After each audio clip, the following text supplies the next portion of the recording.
আমি আজকে চিকেন দিয়ে রসুন চিকেন করব। পেঁয়াজ আদা রসুন দিয়ে তো সব সময় খাওয়া হয়, আজকে শুধু রসুন দিয়ে চিকেন করছি। তার জন্য আমি এখানে 300 গ্রাম চিকেন নিয়েছি। কড়াতে সাদা তেল দিয়েছি, এটা হলুদ ছাড়াই রান্না হবে।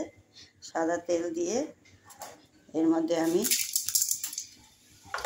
মেথি ফোড়ন দিয়েছি। মেথি ফোড়ন দিয়েছি।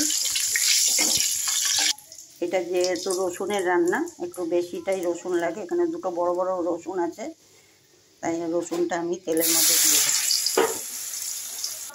রসুনটা ভাজা হয়ে গেছে, এর মধ্যে আমি চিকেনগুলো দিয়ে দিচ্ছি। আমি এখানে বোনলেস চিকেন নিয়েছি, আপনার হারালাও চিকেন নিতে। আমি এর মধ্যে একটু 1 চামচের কম গোলমরিচ গুঁড়ো নিলাম, 1 চামচ মেদাসি মশলা নিলাম, নুন দিলাম। দিয়ে মেদাসি মশলা যদি না থাকে লঙ্কার গুঁড়োও দিতে পারে, আমি এটা হলুদ দিব না। চিকেনটা দেখুন কষানো হয়ে গেছে। এর মধ্যে আমি এখনো টক দই নিয়েছি। টক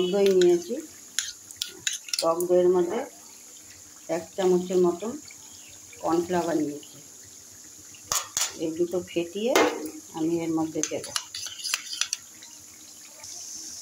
আমি টক দইটাতে কর্নফ্লাওয়ার ফেটিয়ে দিয়েছি যাতে টক দইটা কেটে না যায়।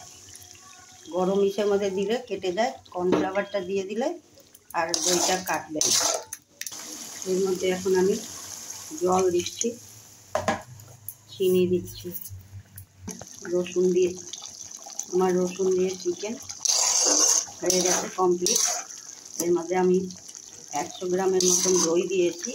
আর এটা একটু মিষ্টি মিষ্টি হয়, একটু চিনিটা দেবেন, কেন দই দেওয়া থাকে, নাহলে আর এটা পরোটা লুচি দিয়ে খেতে ভালো লাগে।